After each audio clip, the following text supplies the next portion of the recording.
अस्सलाम वालेकुम and very good evening. Pakistan हर दिन हम इसी हवाले से बात करते हैं कितनी एफ़र्ट्स कर रहा है। उन तमाम चीज़ों को छोड़ के पाकिस्तान के अंदरूनी चैलेंजेस, पाकिस्तान में इस वक्त जो मईशत के हवाले से चैलेंजेस हैं, ख़ास तौर पर दहशतगर्दी, महंगाई और पेट्रोलियम मसनूआत की बढ़ती हुई कीमतें, ये तमाम वो मसाइल हैं जिनसे पाकिस्तानी हुकूमत निबरद आज़मा तो हो रही है, लेकिन उसके बिल्कुल पैरेलल पाकिस्तान अपनी सरतोड़ कोशिशों में मसरूफ़ है कि ख़ित्ते में एक मरतबा फिर अमन व इस्तेहकाम कायम हो। और इसके लिए ईरान और अमेरिका के मुज़ाकरात फ़ैसला कुन मरहले पर है। ख़ुद ईरानी सफ़ीर भी जो पाकिस्तान में तैनात है वो ये कह रहे हैं कि अगले चंद घंटे बड़े अहम हैं और इसमें बहुत कुछ हो सकता है। लेकिन दूसरी तरफ हम ये भी देख रहे हैं कि अमेरिका और ईरान के दरमियान जंग में टेम्परेचर खासा बढ़ चुका है। अमेरिका ने भरपूर हमले किए पिछले 24 घंटों में, उसके जवाब में ईरान ने हमले किए, लेकिन बड़ा ही अनफॉर्चुनेट रहा कि ईरान ने वो जवाबी हमले सऊदी अरब जैसे मुल्क के अंदर भी किए, जहाँ पर पेट्रोलियम इंडस्ट्रीज़ को निशाना बनाया गया और उसके ऊपर एक गम गुस्सा भी मुस्लिम कंट्रीज़ में पाया जाता है। पाकिस्तान ने भी इस पर बड़ा क्लियर स्टांस लिया है कि यह नहीं होना चाहिए था। लेकिन इन तमाम चीज़ों को मद्देनज़र रखा जाए तो एक तरफ अमेरिका में उनके नायब वज़ीर आज़म बात कर रहे हैं, नायब सदर बात कर रहे हैं उनके, और ख़ुद अमरीकी सदर ट्रंप भी ये बात कर चुके हैं कि जो आज की रात है उसमें ईरान की पूरी तहज़ीब का ख़ात्मा हो जाएगा। एक तरफ आप इस किस्म की धमकियाँ दे रहे हैं और उसके बाद आप ये तवक्को कर रहे हैं कि मुज़ाकरात की मेज़ पर दोनों ममालिक आएँ। बड़ा मुश्किल एक सिनेरियो है खुद पाकिस्तान के लिए भी, जो कि ये फैसिलिटेशन में बुनियादी या कलीदी किरदार अदा कर रहा है। इसके ऊपर तफसीली बात करेंगे प्रोग्राम के पहले सेगमेंट में। और इस हवाले से आज बड़ी इंपॉर्टेंट है, कोर कमांडर्स कॉन्फ्रेंस भी हुई जिसमें हमारे field marshal general Asim Munir साहब ने भी खिताब किया और उसमें भी बहुत एक क्लियर मैसेज देने की कोशिश की गई है। सऊदी अरब पर इन हमलों को ना सिर्फ कंडेम किया गया है बल्कि ये भी कहा गया है कि ख़त्ते में मुज़ाकरात ही इसकी अव्वलीन कुंजी हैं अमन कायम होने की। इन तमाम चीज़ों का अहाता करने के लिए प्रोग्राम के पहले सेगमेंट में मेरे साथ मौजूद होंगे फ़ाई तजियाकार major general retire Zahid Mahmood साहब। जाहिद साहब, सर आपके कीमती वक्त का बहुत शुक्रिया। सर, एक तरफ एक्सपेक्टेशंस इतनी हाई हैं, पाकिस्तान पूरी एफ़र्ट्स कर रहा है और इतने क्रूशल टाइम के ऊपर आप क्या समझते हैं? अमेरिका से ये बात आ रही है कि जी हम ईरानी तहज़ीब का ख़ात्मा कर देंगे, और ईरान से ये खबर आ रही है कि उनकी ईरानी सदर कौम को कह रहे हैं कि जी उठ खड़े हों, ये मुश्किल टाइम है। तो बातचीत कैसे मुमकिन हो सकती है ऐसे सिनेरियो में? देखिए सना, बात इस तरह है कि बातचीत तो किसी सिनारियो से भी, वॉर वॉर का तो पूरा scenario itself is very dangerous जी। वॉर का तो सिनारियो ही इतना डेंजरस होता है कि उसमें से बातचीत का होना एक नामुमकिन से शुरू होता है। बट कोई भी दुनिया का ऐसा कॉन्फ्लिक्ट नहीं है जो एंड बातचीत पे ना हुआ हो। अब ये नेशंस ने डिसीजन करना है कि वो किस वक्त बातचीत को करना चाहते हैं। उनकी मिलिट्री एप्लीकेशन के बाद एक सर्टेन कंडीशंस उन्होंने मीट कर ली हैं या नहीं कर ली। अनफॉर्चुनेटली ये जो ईरान और अमेरिका का कॉन्टेक्स्ट है, ये जरा थोड़ा सा, मैं इसको थोड़ा सा डिफरेंट फ्रॉम दी रेस्ट इसलिए कहता हूं कि यहाँ पे प्रेसिडेंट ट्रंप का अपना एक कैरेक्टर है, उस पर हम बहुत कमेंट्री कर चुके हैं। अब वो जैसा भी है, उससे इंस्ट्रूमेंट ऑफ पॉलिसी के तौर पे फिलहाल ईरान के खिलाफ मिलिट्री को यूज कर रहे हैं और इंतहा के लेवल तक कर रहे हैं, और जिस तरीके से फिर ऊपर बयानात दे रहे हैं वो और इसको अलार्मिंग कर देते हैं। On the other hand, Iran का जो रिस्पॉन्स है वो इसराइल पे तो जा रहा है, और अमेरिकन जो ऐसे इंटरेस्ट के एरियाज है या अमेरिकन जो बेसिस हैं या अमेरिका के जो जहां जहां पे वो डिप्लॉयड है, उनका रिस्पॉन्स जाता है रीजन के ऊपर।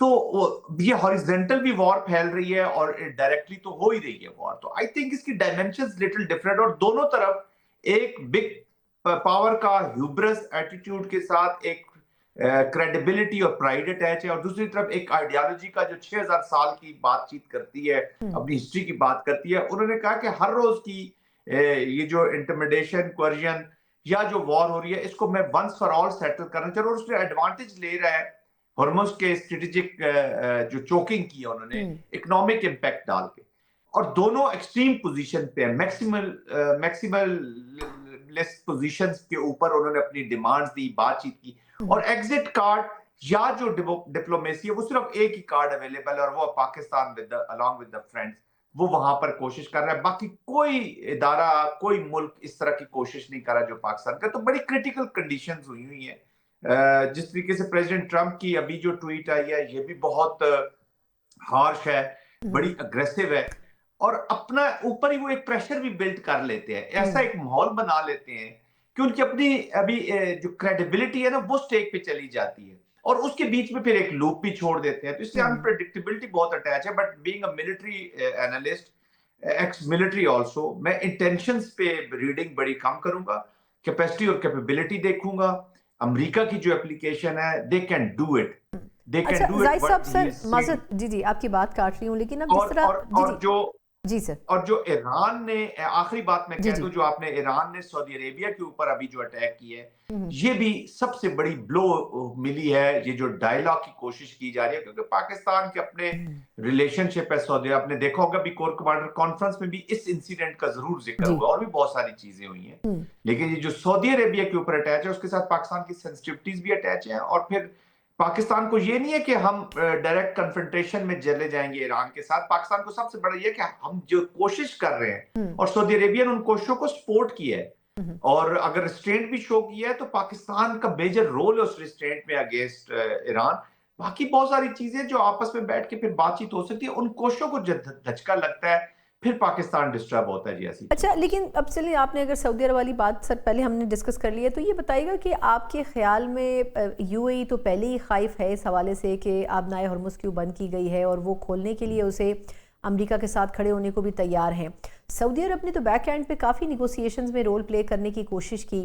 आपके ख्याल में खुद ईरान में ये अंडरस्टैंडिंग नहीं होगी कि जी हम एक इस्लामी मुल्क को निशाना बना रहे हैं जो कि मुज़ाकरात में उल्टा किरदार भी अदा कर रहा है? क्यों उनसे ये संगीन गलती हुई?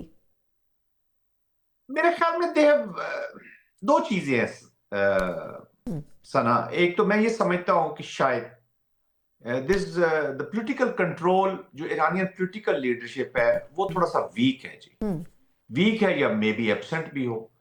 एंड प्रोबेबली जो there are hawks, there are hard liners inside Iran, जो बिल्कुल परवाह इस चीज की नहीं कर रहे कि कौन सा मुल्क कहाँ पे खड़ा है, क्या रोल प्ले कर रहा है। वो कहते हैं ईरान नहीं है तो फिर कुछ भी नहीं है जी। हम्म, वो मेरे ख्याल में कभी कभी हावी हो जाते हैं, दे वो डिसीजन मेकिंग पे हावी हो जाते हैं।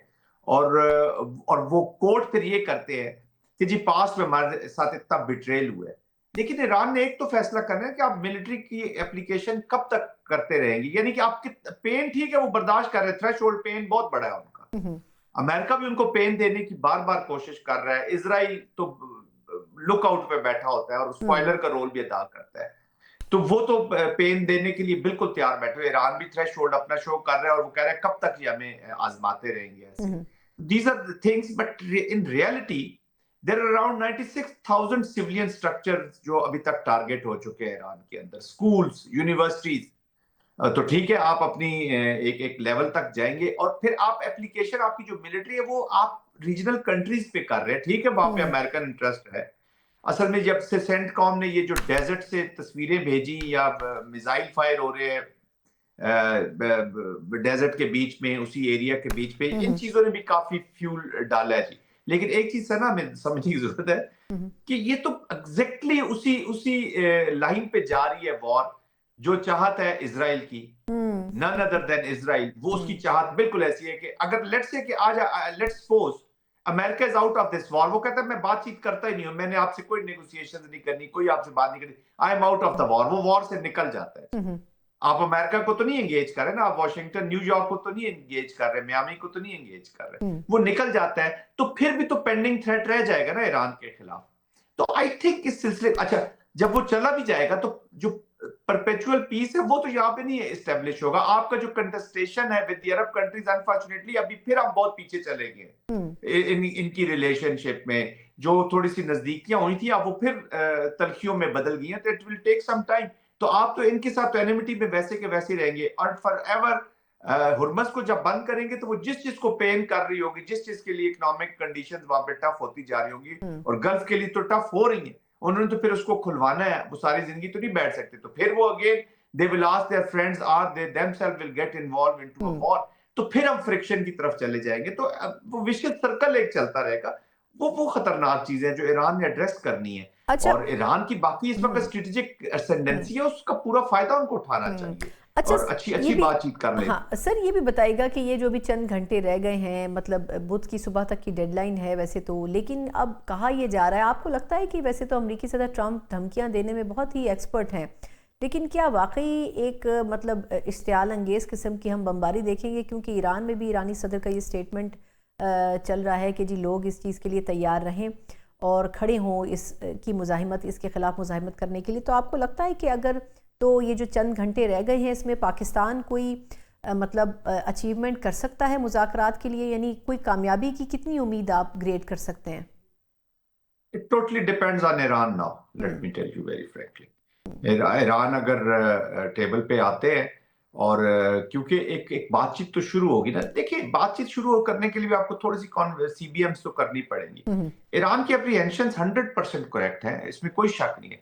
लेकिन आपको एक लेट्स कॉल देयर ब्लफ ना, आप अमेरिका का ब्लफ कॉल तो करें ना, देखते हैं कि क्या आप प्रिपेयर्ड तो है, आप सेक्रीफाइस करने के लिए भी तैयार है, पेन लेने के लिए भी तैयार है, पेन इन्फ्लिक्ट करने के लिए भी तैयार है to their regional partners and friends. तो आप 2 4 5 6 दिन अगर ये चलता है तो बातचीत चलती, तो आपको पता चल जाएगा किस डायरेक्शन में जा रही है, और पूरी दुनिया को भी पता चल जाएगा हु इज कॉलिंग, वो ब्लफ कौन कर रहा है और कौन चीजों को लेकर आगे चलना चाह रहा है।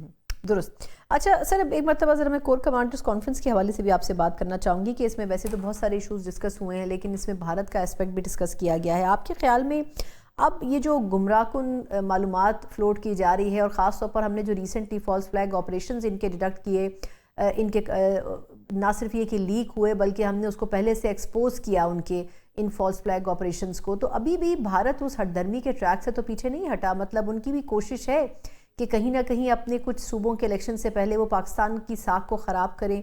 ऐसी सिचुएशन में जब हम देख रहे हैं कि दुनिया भर में पाकिस्तान के बारे में तारीफ की जा रही है।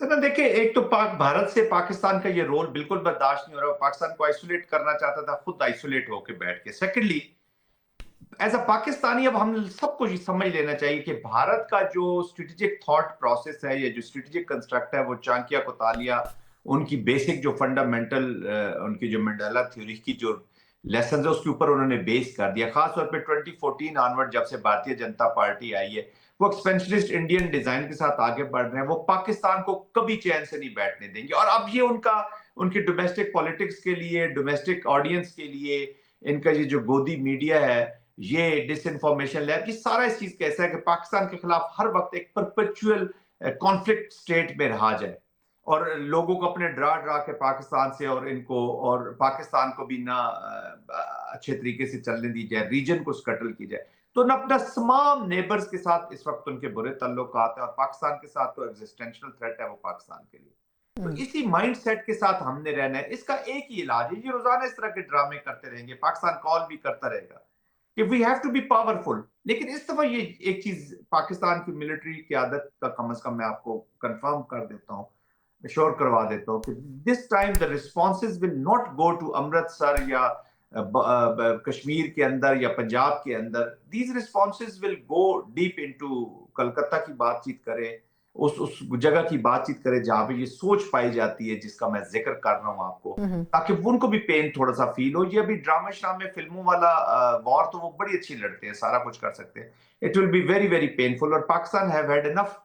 अभी हम ऑपरेशन सिंदूर 2.0 को लड़ रहे हैं, जो अफगानिस्तान की जमीन को वो यूज करके हमारे खिलाफ उन्होंने टेररिज्म कर रहे हैं। तो पाकिस्तान का एक ही इसका इलाज ये है कि आपको पावरफुल होकर रहना पड़ेगा, और पाकिस्तान हैज डिसाइडेड कि वो रिस्पॉन्ड करेगा, और वेरी हैवी कॉस्ट के साथ रिस्पॉन्ड करेगा, जो शायद इंडियन अवाम के लिए पेनफुल होगी। बहुत बहुत शुक्रिया। हमारे साथ मौजूद है दिफाई तज्जिया का major general retire Zahid Mahmood sahab. और बड़ी हद तक आज हमारी जो कोर कमांडर्स कॉन्फ्रेंस है उससे भी वाज़ेह होता है, और पाकिस्तान की जो अपनी हिकमत अमली है उससे भी वाज़ेह होता है कि पाकिस्तान तमाम तर इशूज़ के बावजूद अब भी इन मुज़ाकरात के हवाले से खासा संजीदा दिखाई देता है। इसी के ऊपर ज़रा तफसीली और भी बात करना चाहेंगे कि पॉलिटिकल सिनेरियो में किस हद तक हम तब्दीली होते हुए देख रहे हैं। जिस तरह ईरान ने कुछ जो मिसाइल टेक्नोलॉजी का इस्तेमाल है वो किसी हद तक आज सऊदी अरब पर भी हमलों की सूरत में किया, और उसके बाद एक बहुत बड़ा इशू ये भी पाइल अप हुआ है कि पाकिस्तान का इसमें सिफारती लिहाज से स्टांस क्या होना चाहिए, और जो मिडल ईस्टर्न कंट्रीज़ हैं वो इसके ऊपर कितना गम गुस्सा रखते हैं, क्या ईरान को ऐसा करना चाहिए था या फिर नहीं, और जो डेडलाइन ख़त्म होने की बात हो रही है उसके क्या असरात हो सकते हैं। इसके ऊपर ज़रा कुछ हम दीगर भी कुछ अपने माहिरीन से बात करेंगे, और बात करने के लिए मेरे साथ इस सेगमेंट में मज़ीद मौजूद होंगे माहिर बैनुल अक़वाम अहमद हसन अल अरबी। अहमद हसन साहब, सर बहुत शुक्रिया आपके वक्त का। सर, हमने वैसे स्ट्रेटेजिकली पॉइंट ऑफ व्यू से तो बात कर ली है अपने शो के पहले हिस्से में, लेकिन ये फरमाइएगा कि ईरानी वज़ीर ख़ारजा का एक ट्वीट भी सामने आया है जिसमें उन्होंने इस बात को रद्द किया है कि ईरान किसी भी मुज़ाकरात का हिस्सा बनने से इनकार कहीं भी नहीं कर रहा। मतलब वो चाहते हैं कि वो पाकिस्तान की तरफ से जो एक फैसिलिटेटेड डायलॉग हो रहा है उसका हिस्सा बने, तो आप क्या समझते हैं कि फिर संजीदगी दोनों तरफ दिखाई देती है, लेकिन नतीजा क्यों सामने नहीं आ रहा है? जी, बहुत शुक्रिया। देखिए इसमें बहुत 2 एक तो ईरान क्या सिर्फ़ ये जो स्टेटमेंट आपने बताया है, उनकी हद तक कह रहे हैं कि वो डायलॉग्स चाह रहे हैं या वो मीडिएशन चाह रहे हैं, या वाक़ई में उसका जो पीछे फ्रेमवर्क है सारा, वो भी इस बात की अक्कासी करता है कि ईरान को डायलॉग्स चाहिए और ईरान को नेगोशिएशंस और मीडिएशन चाहिए, ईरान के इंटरेस्ट कहाँ पे लाए करते हैं। तो उसका जवाब ये है कि ईरान के अपने स्ट्रैटेजिक इंटरेस्ट में ये बात है कि किसी तरीके से ये जंग डी-एस्केलेट हो। दूसरा, अमेरिकन्स भी चाहते हैं कि ये जंग को डी-एस्केलेट किया जाए। इस जंग को फैलाना और इसको ट्रांसफॉर्म करना into a regional and then a global war, ये प्राइमरी ग्रैंड स्ट्रेटेजिक ऑब्जेक्टिव है बेंजामिन नेतन्याहू का और इसराइल का।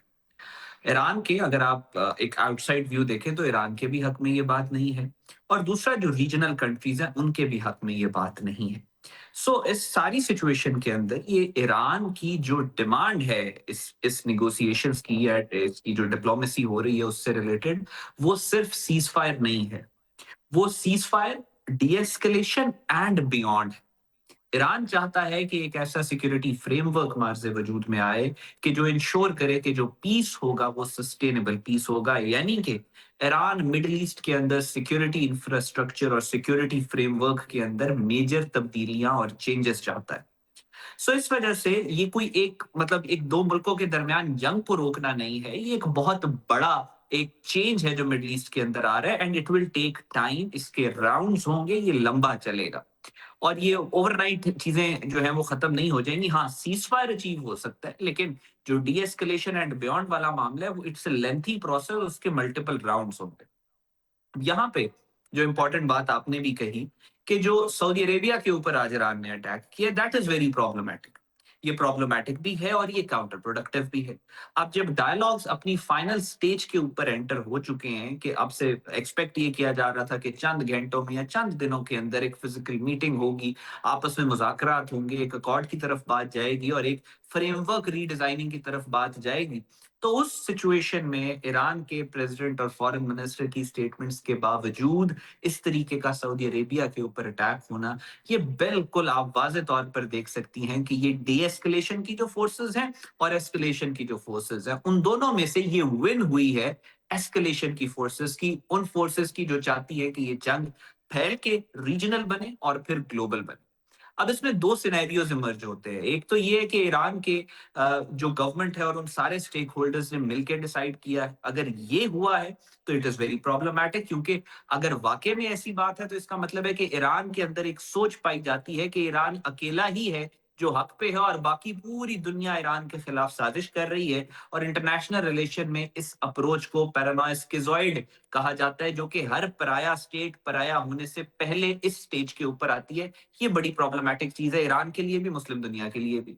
दूसरी बात ये हो सकती है कि ईरान के अंदर जो रोग एलिमेंट है, प्रेसिडेंट ने कहा है कि अटैक नहीं करना, फिर भी नीचे से किसी ने कर दिया है, तो ये जो चीज है ये बहुत डेट्रिमेंटल है, क्योंकि फिर जो वेस्ट का सारा प्रोपेगेंडा है कि ईरान जो है एक रोग नेशन, रोग कंट्री है और उसको कंटेन करना चाहिए, तो ये उसके अंदर फीड करती है। तो लिहाजा इस सारी सिचुएशन के अंदर ईरान को अपना स्टैंड क्लियर करने की जरूरत है और बड़ा रिस्पॉन्सिबल होने की जरूरत है। जब इरानियंस ने कहा कि हमें सऊदी से गारंटीज लेके दें कि ये चीजें वो मानेंगे, तो पाकिस्तान सबसे पहले आगे आया और पाकिस्तान ने मीडिएट करवाया कि सऊदी जो है वो इस उन गारंटीज के बावजूद सऊदी अरेबिया के ऊपर अटैक करना, ये एक बहुत प्रॉब्लमेटिक है। और ये मैं आपको बता रहा हूँ कि ये एक नया चैप्टर यहाँ पे खुल जाएगा इस जंग के अंदर। ये भी फरमाइएगा कि पाकिस्तान की तरफ से जो ड्राफ्ट शेयर हुआ है, जो पॉइंट्स शेयर किए गए हैं उसमें से कुछ चीज़ों के ऊपर बात हो रही है, आप क्या समझते हैं कि कौन से पॉइंट्स ऐसे हो सकते हैं जिनके ऊपर दोनों फरीक मान जाएं, और कौन से ऐसे पॉइंट्स हो सकते हैं कि जिनके ऊपर दोनों फरीकों में कुछ रेजिस्टेंस पाया जाता हो? देखिए, अभी तो हर फरीक की कोशिश ये होगी कि वो मैक्सिमलिस्टिक पोजीशन से नेगोशिएट करे। इसमें बहुत सारी चीजें हैं जो ईरान को भी पता है कि एग्रीड अपॉन नहीं है, और अमेरिका की तरफ से जो पॉइंट्स आएंगे उसमें भी अमेरिका को भी बहुत सारी चीजों का पता होगा कि ये हो नहीं सकते, लेकिन उन्होंने ड्राफ्ट के अंदर उनको प्रेजेंट करना ही करना होता है। सो जहां तक अग्रीड अपॉन चीजों की बात है, उसका जो सबसे पहला स्टेप है वो है सीज फायर। सीज फायर होने के बाद अगले फेज के अंदर बहुत सारी ये जो टेक्निकल डिटेल्स हैं वो क्लैरिफाई होंगी।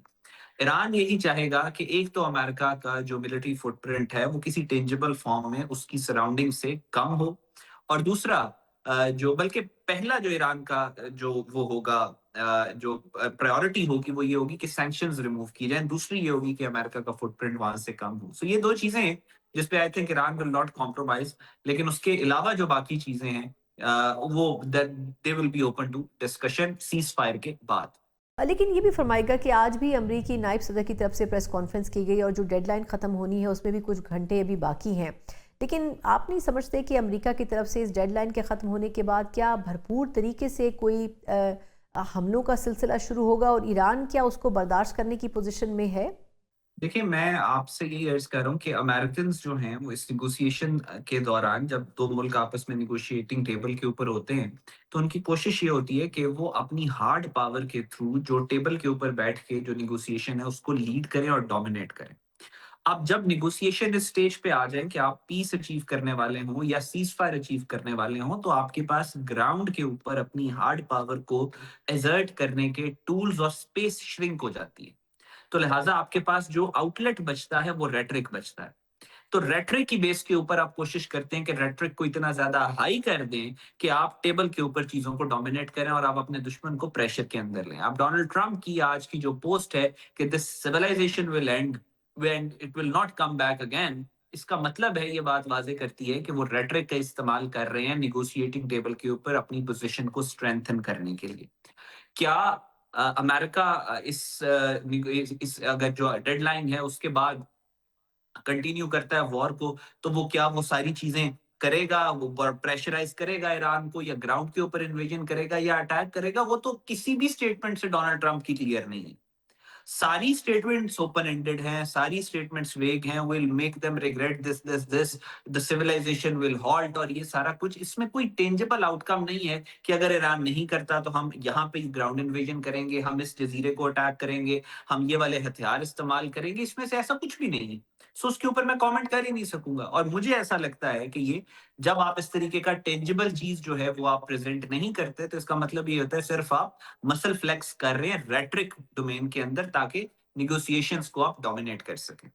ये भी फरमाइएगा कि ये जो अमेरिका ईरान के पावर प्लांट्स को कुछ दिनों पहले निशाना बना रहा था, पेट्रोकेमिकल इंडस्ट्री को निशाना बना रहा था, तो ये एक बायोलॉजिकली भी और इकोसिस्टम के हवाले से भी हमारे एक बहुत बड़ा नुकसान होता अगर वो पेट्रोकेमिकल इंडस्ट्रीज जो हैं वो तबाह हो जाती और उसकी ताबकारी से इंसानी जानों को भी बड़ा फ़र्क पड़ता। तो आपके ख्याल में इतनी नेगेटिव असरात के बावजूद भी अमेरिका की तरफ से इतना एक्सट्रीम एक्शन क्यों लिया गया? देखिए, अमेरिका की आपको यू हैव टू अंडरस्टैंड कि America is not fighting this war alone, अकेला नहीं है। अमेरिका ने, आपको देखा, आपको याद होगा कि अमेरिका ने ये जंग इसराइल के कहने पे शुरू की, लेकिन अब आप देख सकती हैं कि इसराइल कहीं पे बैकग्राउंड में चला गया और दुनिया भर की जो अनपॉपुलर ओपिनियन है वो अमेरिका और अमेरिकन लीडरशिप के साथ अटैच होती चली जा रही है। अमेरिका का जो डेस्परेशन है वो आपके सामने जो है वो नजर आ रही है आपको। आप देख सकते हैं कि वो इस जंग से एक आउट चाहते हैं, लेकिन वो आउट चाहते हैं अपनी शराइत के ऊपर और अपनी फेस सेविंग के ऊपर और अपने आउटकम्स के ऊपर। सो वो इस वक्त शायद उनको पॉसिबल नजर नहीं आ रहा। वो ये चाह रहे हैं कि किसी तरीके से ईरान को थ्रेटन करके, कॉर्नर करके अपनी मर्जी का जो आउटकम है वो क्रिएट कर लें। उसी की वजह से आपको ये इंसानियत सोज मजालिम जो है वो नजर आ रहे हैं कि जंगों के अंदर जो सेंसिटिव एरियाज हैं, हॉस्पिटल्स हैं, इन सारी चीजों के ऊपर अटैक और हमले किए जा रहे हैं।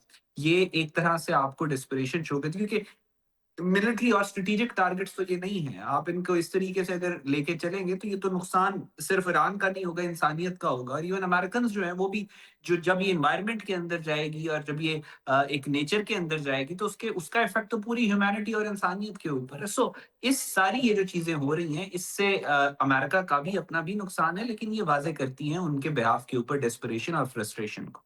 ये भी फरमाएगा कि सऊदी अरब के जो अल जलील इंडस्ट्रियल जोन है उस पर जो अटैक हुआ उसके ऊपर एक बहुत बड़ा मसला ये भी डिफ़ाइन हो रहा है कि आखिर ईरान सब कुछ समझते हुए भी सऊदी अरब जैसे मुस्लिम मुल्क के ऊपर हमले क्यों कर रहे हैं। और फिर पाकिस्तान ने भी इसमें एक बड़ी सिफाती लाइन इख्तियार की है कि जो भी हुआ गलत हुआ और ईरान को ये नहीं करना चाहिए। आपको लगता है कि ईरान इसके ऊपर किसी किस्म का माजरत खाना रवैया इख्तियार करेगा? जी, Iran will have to clarify, जैसा मैंने अभी पहले भी आपको कहा कि या तो इरानियन गवर्नमेंट ने ये खुद से किया है, जो कि अगेन इज प्रॉब्लमैटिक। ईरान का प्रेसिडेंट कह रहा है कि हम नहीं करेंगे, फिर भी ये हो रहा है। ईरान की अपनी क्रेडिबिलिटी इससे खत्म हो रही है। दूसरा, ये जो एलिमेंट्स इस वक्त ये चाह रहे हैं कि जंग इंक्रीज हो, फैले, बढ़े, केओस, एनार्की, और डायरेक्टली मैं नाम लूंगा कि इसराइल चाह रहा है कि ये जंग बढ़े। तो क्या सऊदी अरेबिया पे अटैक करने का नुकसान अमेरिका और इसराइल को हो रहा है या उसका फायदा हो रहा है इनको? सो ये इस सवाल का जवाब ईरान को देना चाहिए कि सऊदी अरेबिया पे अटैक करके क्या इसराइल को इसका नुकसान पहुंचाया जा रहा है, अमेरिका को पहुंचाया जा रहा है, मुस्लिम दुनिया को पहुंचाया जा रहा है? ऑलरेडी पूरी मुस्लिम दुनिया जो है वो एक एक टर्मोइल से इस वक्त गुजर रही है। उसमें जब एक डीएस्केलेशन को अचीव करने की तरफ, एक नए फ्रेमवर्क की तरफ बातचीत जा रही है, हम घंटों दूर थे एक कोई डील स्ट्राइक करने में। ये खबरें पूरे इंटरनेशनल मीडिया के ऊपर भी आ रही थी, आने वाले चंद घंटे बहुत ज्यादा इंपॉर्टेंट है। और उसमें out of all the countries, out of all the elements, वो सऊदी अरेबिया के ऊपर अटैक करना, और वो भी तब अटैक करना कि जब आप गारंटीज दे चुके हैं कि हम अटैक नहीं करेंगे, जब आप गारंटीज ले चुके हैं कि सऊदीया की फला फैसिलिटीज इस्तेमाल नहीं होंगी, और वो नहीं हुई। उसके बावजूद अमेरिकन बेसिस को छोड़ के सऊदी इंफ्रास्ट्रक्चर को टारगेट करना, ये किस तरफ चीजों को ईरान लेके जा रहा है? Iran will have to clarify, क्योंकि पूरी मुस्लिम दुनिया का एक कंबाइंड स्टैंस है डी एस्केलेशन को लेके। और अगर ईरान उसके साथ इन लाइन और इन सिंक नहीं है और इस ब्लॉक यानी मुस्लिम ब्लॉक से हटके कोई पॉलिसी लेके चलना चाह रहा है, तो देयर इज ओनली, आप चीजें ग्रे के अंदर मौजूद नहीं है, ब्लैक है या व्हाइट है। आइदर आप मुस्लिम वर्ल्ड के साथ खड़े हैं या आप मुस्लिम वर्ल्ड के दुश्मनों के साथ खड़े हैं, नोइंगली और अननोइंगली, विलिंगली और अनविलिंगली, दानिस्ता तौर पे या गैर दानिस्ता तौर पे। So this is very problematic जो ईरान ने सऊदी अरेबिया के ऊपर अभी अटैक किया। ये भी फरमाएगा कि चीन, सऊदी अरब और इसके अलावा तुर्किया भी और कुछ खलीजी ममालिक भी हैं जिसमें पाकिस्तान भी उनके साथ शामिल है और एक बड़ा कोऑर्डिनेटेड एफर्ट हो रहा है। अगर इसमें कामयाबी हो जाती है तो इसको किसकी बड़ी अचीवमेंट करार दिया जा सकता है? जी, इंसानियत की बड़ी अचीवमेंट है। और ये जीत पूरी इंसानियत की जीत है कि फोर्सेस ऑफ वॉर जो हैं उनको हराया गया है और फोर्सेस ऑफ पीस और सस्टेनेबल पीस जो है वो मिडिल ईस्ट के अंदर आया है, और हमने अवॉइड किया है एक ग्लोबल कैटास्ट्रोफी को। बाकी अगर आपने टेक्निकल टर्म्स में बात करनी है तो जी बिल्कुल, Pakistan takes the lead. Pakistan की जो गारंटीज हैं, पाकिस्तान की लीडरशिप की जो डिप्लोमेसी है, पाकिस्तान की मिलिट्री लीडरशिप ने जिस तरीके से एंगेज किया है पूरी दुनिया को, पाकिस्तान की जो पोजीशन है, एक पोजीशन होना इंटरनेशनल अरीना में और बात है, पोजीशन का यूज करना इंसानियत के फायदे के लिए, वो एक डिफरेंट साइंस ऑल टुगेदर है। पाकिस्तान ने अपनी सारी जो पोजीशन थी, वो डिग्निटी जो हमने अर्न की थी, वो जो लिवरेज हमने पूरी दुनिया को लिया था, उसको ट्रांसलेट किया इनटू डीएस्केलेटरी एफर्ट्स। ये एक बहुत बड़ी अचीवमेंट है। और बाकी इसके बाद पूरी दुनिया, मुस्लिम वर्ल्ड का रोल है, चाइना, रशिया, तमाम ममालिक का रोल है, लेकिन प्राइमरीली ये इंसानियत की जीत है। और इसके लिए हमें as a Pakistani, I am proud कि इसको लीड उस मुल्क ने किया है जिससे मेरा ताल्लुक है, जिससे हम सब का ताल्लुक है। बहुत बहुत शुक्रिया। अहमद हसन अल-अरबी हमारे साथ मौजूद थे, माहिर बैन अक़वामी उमूर। पाकिस्तान के लिए यकीनन एक बड़ी अपॉर्चुनिटी है, लेकिन उससे कहीं ज़्यादा बड़ी अपॉर्चुनिटी अमेरिका और ये ईरान के लिए नज़र आती है। जंगबंदी की मुज़ाकराती जो अमल है, इसमें अगर कामयाबी मिल जाती है तो पाकिस्तान के लिए तो एक बहुत बड़ी कामयाबी होगी ही सिफाती लिहाज से, लेकिन उसके साथ खत्ते में अमन कायम करने के लिए भी एक बहुत बड़ा कदम साबित होगी। गवर्नमेंट की तरफ से क्या इनिशिएटिव्स हो रहे हैं और पाकिस्तान के अंदर भी कौन से इक़दाम करने की कोशिश हो रही है, इसके ऊपर गवर्नमेंट का मौक़िफ़ लेते हैं ब्रेक के बाद एक बार फिर आपको खुशामदीद कहते हैं। हम जिस तरह ओवरऑल सिनेरियो को डिस्कस कर चुके हैं तफसीली तौर पर कि इस वक्त खत्ते में जो भी रोनुमा होने वाली हैं तब्दीलियाँ, चंद घंटों के बाद शायद सिचुएशन वाज़ेह हो सकेगी। अमेरिका की तरफ से एक सर्टन डेडलाइन रखी गई है। ईरानी सफ़ीर जो पाकिस्तान में है वो भी ये बात कह रहे हैं कि कुछ घंटे के बाद ही सिचुएशन क्लियर होगी। इसमें बड़ा पाकिस्तान का भी किरदार है, लेकिन इसमें कोई दो राय नहीं है कि पाकिस्तान का किरदार बैनुल-अक़वामी सतह के ऊपर न सिर्फ ये कि बड़े हद तक रजिस्टर भी हुआ है, बल्कि पाकिस्तान की काविशों को अब हर ही मुल्क तकरीबन सराह रहा है। और उसकी एक बड़ी वजह यह है कि पाकिस्तान ने मुखलिसाना अंदाज में इस खित्ते के अंदर अमन कायम करने के लिए भरपूर कोशिशें की हैं। अब उसका नतीजा किस हद तक दोनों मुल्कों के यानी ईरान और अमेरिका के मफाद में निकलता है, ये तो आने वाले चंद घंटों में वाज़ेह होगा, लेकिन फिर भी कोशिशें पूरी की जा रही हैं। इसी के ऊपर कि गवर्नमेंट की एफर्ट्स कहाँ तक कामयाब हो सकती हैं और कितनी होप्स हाई हैं, इसके ऊपर बात करेंगे। और कुछ दीगर पॉलिटिकल इशूज़ के ऊपर भी हमारे साथ मौजूद हैं। मुस्लिम लीग नून की सीनियर रहनुमा भी हैं और वज़ीर मुमलिकत भी हैं, शजरा मनसब अली साहिबा मेरे साथ मौजूद है। डॉक्टर साहिबा, बहुत शुक्रिया आपके वक्त का। मैम, पहले तो फरमाइएगा कि वैसे पाकिस्तान पिछले कई दिनों से सरतोड़ एफर्ट्स कर रहा है, रिकग्निशन भी इसकी है, लेकिन पिछले 24 घंटों में जो ईरान और अमेरिका के दरमियान एक मिसाइलों का पूरा जंग चली है, और उसके जवाब में सऊदी अरब भी बीच में बेचारा जो है वो आ गया और उसके ऊपर भी हमले हुए, जो कि बड़ा ही मतलब अफसोस की बात है। क्या समझती हैं कि अभी भी होप्स हाई है पाकिस्तान गवर्नमेंट की? जी बहुत शुक्रिया शुक्रिया। जी बिल्कुल, देखें जैसे आपने कहा कि जो इसराइल की तरफ से और अमेरिका की तरफ से एक अनप्रोवोक्ड इलीगल अटैक ईरान पे किया गया, और वो बड़ा अनएक्सपेक्टेड था उनके लिए। जो स्टैंड ईरान ने लिया उसको हमने मुत्तहद होके तो जिस तरीके से मुकाबला किया, तो उसने अमेरिका को भी फ्लस्टर कर दिया है, जिस जो कि उनके बयानात से हमें नजर आ रहा है कि उनको एक्सपेक्ट नहीं कर रहे थे। लेकिन ईरान के लोगों को और ईरान को वो समझ नहीं पाए। ईरान एक मुल्क नहीं है, एक सिविलाइजेशन है। तो जिस तरीके से उन्होंने एक स्टैंड लिया है, पाकिस्तान ने भी बिल्कुल उनका साथ दिया। बाकी जो हमारे मुस्लिम ममालिक हैं, जो गल्फ कंट्रीज हैं स्पेशली, उनके साथ भी पाकिस्तान जाहिर है खड़ा है। और अभी जो कोर कमांडर्स कॉन्फ्रेंस हुई उसमें general Asim, field marshal Asim Munir ने भी ये सुनने में आया है कि उन्होंने भी कंडेम किया है जो सऊदी अरेबिया के ऊपर पेट्रोकेमिकल्स और वाटर स्ट्रक्चर्स के ऊपर जो हुई है ये। लेकिन ईरान का स्टैंस जो है वो अपनी जगह पे जाहिर है कि हम ईरान के साथ भी खड़े हैं, ईरान के लोगों के साथ भी खड़े हैं। हमने पूरी कोशिश की है, और पाकिस्तान की जो सफारती कोशिशें हैं उनको पूरी दुनिया में सराहा गया है। और इवन ये कि अमेरिका के जो अवाम हैं वो भी इस वक्त अमेरिका की इस हमले के साथ नहीं है, अमेरिका की मजम्मत कर रहे हैं। तो कोशिशें तो बहुत हो रही हैं, तुर्किया, इजिप्ट, बाकी हमारे जो चाइना। तो लेकिन जाहिर है कि क्योंकि जारहियत इसराइल की तरफ से की गई, अब देखें कि इसका क्या नतीजा निकलता है। कोशिश तो जारी रही, और हम अभी भी यही ख्वाहिश रखते हैं, क्योंकि देखिए अगर ये वॉर एस्केलेट होती है तो बहुत सारे तज्जियाकारों का यही ख्याल है कि फिर ये वर्ल्ड वॉर 3 की तरफ भी जा सकती है।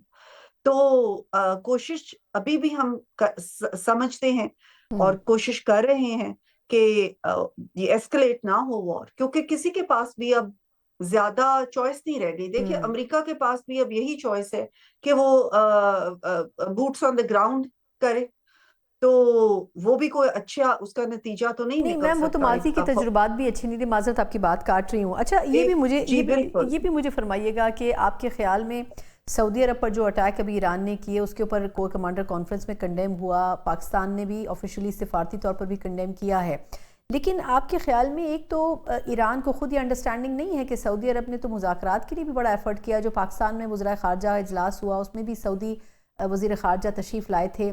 तो आपको क्यों लगता है कि वो दोस्तों में भी दुश्मन पैदा करना चाह रहे हैं? कि नहीं, ऐसी बात नहीं है, क्योंकि ईरान और सऊदी अरेबिया के दरमियान अगर कुछ कशीदगी थी भी तो आपको याद होगा कि चाइना ने वो जो है वो खत्म करा दी थी, और बड़े अच्छे ताल्लुकात अब ईरान और सऊदीया में चल रहे थे। लेकिन ईरान को कॉर्नर इस तरीके से किया गया है, उनके ऊपर जो एक ये हमला किया गया, देखें उसका कोई जवाब ही नहीं बनता था। तो फिर अपनी बसात के मुताबिक वो उन्होंने जो भी अपनी स्ट्रैटेजी बनाई उसके हिसाब से चल रहे थे। लेकिन पाकिस्तान ने पहले भी और आज भी इस चीज को बड़ी क्लियरली कहा कि अपने जो हमारे बरादर मुसलमान ममालिक हैं उनके ऊपर तो हमले बिल्कुल नहीं होने चाहिए। और खास तौर पे सऊदी अरेबिया की एक खास हमारे साथ ताल्लुक है, एक मजहबी तौर पे भी हमारा उनके साथ बहुत पुराना और गहरा ताल्लुक है। तो पाकिस्तान ने तो इस चीज को शुरू से ये कहा कि सऊदी अरेबिया की तरफ ऊपर हमले नहीं होने चाहिए। बहरहाल ईरान की क्या स्ट्रैटेजी है या किस सोच के साथ ये हुआ या इसके पीछे क्या मुहर्रिकात हैं, इसका तो हम इस वक्त कुछ बता नहीं सकते। लेकिन हम ये इसको कंडेम जरूर हर जगह पे हमने किया, और पहले भी हमने ईरान से कहा कि सऊदी अरेबिया के ऊपर। लेकिन इसराइल का तो आपको पता है कि उसकी तो कोशिश ही है ना कि मुसलमान ममालिक आपस में टकरा जाए, कि आपस में जंग हो जाए, और ये तो उसकी कामयाबी होगी। और इसराइल की जो एक वॉर क्रिमिनल नेतन्याहू है और एक जो ग्लोबल टेररिस्ट है उसका तो ख्वाहिश ही है कि मुसलमान मुल्क आपस में टकरा जाए। उसका जो ग्रेटर इसराइल का एक प्लान है जिसमें कि सारे काफी मुसलमान ममालिक भी उसमें शामिल हैं, तो उसको ये है कि ये उसका प्लान कामयाब हो सही। जाएगा। तो अच्छा, इसलिए हम अभी भी जी यही जी। चाहेंगे या कोशिश करेंगे, या कोशिश अभी भी पाकिस्तान की सिर्फ एक है और वो है पीस। तो पाकिस्तान पीस के लिए ही आखिरी लम्हे तक कोशिश करता रहे। बिल्कुल सही। अच्छा मैम, एक तो चलें हम ये एफर्ट कर रहे हैं और इसके लिए हमें कोई पजीराई नहीं चाहिए, लेकिन पाकिस्तान सेल्फलेसली ये काम करना चाह रहा है, अल्लाह इसमें कामयाबी दे। लेकिन कुछ हम इंटरनली भी इश्यूज़ के ऊपर काम कर रहे हैं, मतलब पेट्रोलियम मसनूआत की कीमतों को हमने रोकने की बहुत कोशिश की, लेकिन इंटरनेशनल मार्केट के साथ जो भी असरात हैं वो पाकिस्तान के ऊपर भी पड़ रहे हैं। इसके ऊपर भी बड़ा क्रिटिसिज्म हुआ। फिर हमने कुछ इकदाम किए हैं, हमने 4 डेज़ अभी वर्किंग वीक रखा, और अभी हमने रिसेंटली जो शादी हॉल्स और मार्केट्स वगैरह बंद करने का फ़ैसला किया है। आपके ख्याल में इससे कितनी मतलब इकनॉमिकली हमें कितनी बचत हो सकेगी? क्योंकि जो हमने इससे पहले एक मुख्तसर दौरानी का लॉकडाउन किया था उसमें कुछ तजियाकारों की राय थी कि जो टारगेट्स थे वो अचीव नहीं हो सके गवर्नमेंट से। जी देखिए, अभी पाकिस्तान का बहुत ज्यादा इन्हिसार स्ट्रेट ऑफ हॉर्मुज के ऊपर है, और ये जो एक वॉर हुई है, जाहिर इसमें पाकिस्तान का कोई किरदार नहीं है, लेकिन पूरा खित्ता बल्कि ग्लोबली अब एक एनर्जी क्राइसिस जो है वो शुरू हो गया है, और बहुत सारे ममालिक के ऊपर इसका असर है, जो कि हम सोशल मीडिया का आजकल दौर है, हर जगह पे नजर आ रहा है। बहुत सारे ममालिक तो ऐसे हैं जहां पे कि तेल की और डीजल की और इन चीजों की इतनी कमी है कि आप अगर सोशल मीडिया पे देखें किस तरह लाइनें लगी हुई हैं। प्राइम मिनिस्टर शहबाज शरीफ ने बिल्कुल पहले दिन से इस चीज को इंश्योर कराने के लिए कि कमी ना हमें आए, हमारा जो एक मिनिमम लेवल ऑफ पेट्रोल या डीजल या तेल हर जगह पे होना चाहिए वो मौजूद हो, इसकी भी कोशिश की। और ये भी कोशिश की कि कम से कम इसका बोझ अवाम पे पड़े। उसमें ना सिर्फ एक पीएसडीपी के ऊपर कट लगा, गवर्नमेंट की स्पेंडिंग के ऊपर कट लगा। जो कैबिनेट है उन्होंने 6 महीने की अपनी तनख्वाहें जो है वो सरेंडर की। प्राइम जो पार्लियामेंटेरियंस हैं उनकी 25% तनख्वाहें सरेंडर की। बाकी गवर्नमेंट के जितने इदारे ऑर्गेनाइजेशन है गवर्नमेंट के साथ, उनके ऊपर भी बहुत ऑस्टेरिटी मेजर्स हैं। इसके साथ साथ एनर्जी सेव करना इस वक्त तमाम हमारा जो मुल्क है, हमें भी मुत्तहिद होके देखना पड़ेगा कि हम किस तरीके से एनर्जी सेविंग में इकट्ठे होके एक काम कर सकते हैं। आपने देखा कि जो वेस्टर्न ममालिक है वो तो वैसे भी डे लाइट सेविंग के तहत एक आर पीछे कर देते हैं, और इसी चीज को मद्देनजर रखते हुए जो शादी घर हैं या मुख्तलिफ बाजार दुकानें मार्केट्स हैं उनको हमने बंद करने का देखा। उसके साथ मेरे ख्याल में काफी बचत हो जाती है अगर जल्दी दुकानें खुलें और सही टाइम पे बंद कर दें। मैं समझती हूँ कि इसके साथ बहुत होगी अगर हम इसको प्रॉपर्ली फॉलो करें और प्रॉपर्ली इस चीज को मेंटेन करने की कोशिश करें, जिसमें कि तमाम अवाम को मुत्तहिद होके हमें चलना पड़ेगा। बिल्कुल सही। अच्छा मैम, आखिर में एक पॉलिटिकल क्वेश्चन करना चाहूँगी कि पाकिस्तान तहरीक इंसाफ वैसे तो अपोजिशन के तौर पर बड़ी जमात है, लेकिन कुछ गलत फैसले भी माजी में उनके देखने आए हैं। जैसे भी रिसेंटली एक टास्क फोर्स बनाने की बात उन्होंने की बानी चेयरमैन की रिहाई के लिए, फिर उसको भी वापस ले लिया फैसले को। अब लेकिन कोर्ट से जो उनको शिकायत थी, लगता है किसी हद तक उसकी तलाफ़ी हो रही है, उनको मुलाकात की इजाज़त भी दी गई है, और जो अहम तरीन केस है 190 मिलियन पाउंड का, उसकी भी कहा जा रहा है कि हेयरिंग शायद शुरू की जाए और उस अपीलों में उनका जल्दी उसको वाइंड अप करने की भी कोशिश हो। आपको लगता है कि ऐसी सिचुएशन में वो जो पीटीआई सड़कों पर आकर एहतजाज करने के मोड में है, 9 अप्रैल को जलसा कर रही है, कुछ इस वक्त के सिनेरियो को भी सामने रखते हुए उनको इससे पोस्टपोन करना चाहिए? मैं समझती हूँ बहुत ही इररिस्पॉन्सिबल ये बिहेवियर है, टू से द लीस्ट। क्योंकि इस वक्त पाकिस्तान और पूरा खित्ता और पूरा ग्लोब जिस खतरे से दो चार है, वर्ल्ड वॉर 3 की खुदा न खास्ता लोग बातें कर रहे हैं, और इस खित्ते में जो एनर्जी क्राइसिस इकोनॉमिक क्राइसिस आया हुआ है उसके साथ निपटने के लिए पाकिस्तान कौम को इस वक्त मुत्तहिद होना चाहिए, क्योंकि हमारी मुल्क की बका, हमारी मुल्क की सलामती का इस वक्त सवाल है।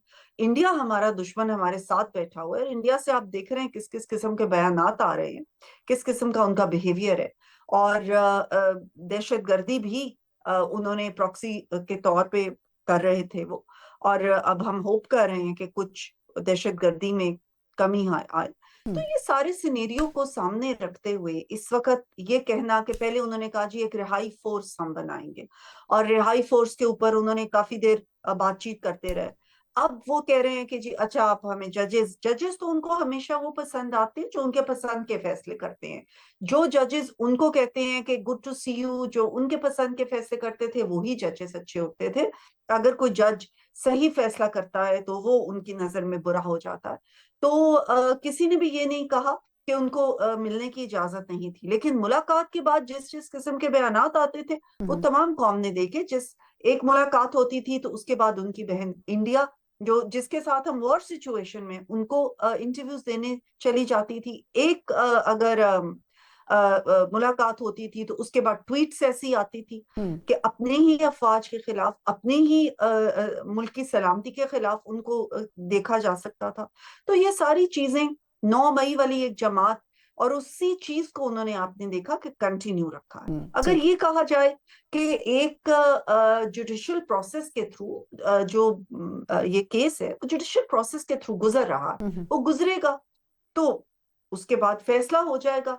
तो मैं समझती हूँ कि इनको रिस्पॉन्सिबल सिटीजन्स ऑफ पाकिस्तान सबसे पहले और उसके बाद कुछ और होना चाहिए। बिल्कुल ठीक। Thank you so much for your time. Doctor Shiz Wali साहबा हमारे साथ वज़ीर मुमलिकत मुस्लिम लीग नून की नुमाइंदगी कर रही थी, और गवर्नमेंट की तो एक्सपेक्टेशन यही है कि ऐसे क्रूशल फेज़ में अपोजिशन भी ज़रा सोच समझ कर इंतहाई इक़दामात की तरफ जाए। लेकिन अब देखना होगा कि आया PTI एक तरफ अदालतों से शिकायत भी रखती है, लेकिन वही अदालतें अब उनके केसेस भी सुनने के ऊपर कन्विंस भी नज़र आती हैं और सुन भी रही हैं। अब किस हद तक रवैया सियासी तौर पर भी PTI का एज एन अपोजिशन पार्टी तब्दील होता है, आने वाले दिनों में इस हवाले से भी कुछ सूरत हाल बाजी होगी। इसी के साथ ही प्रोग्राम का वक्त ख़त्म होता है। मुझे इजाज़त दीजिए। अल्लाह हाफ़िज़।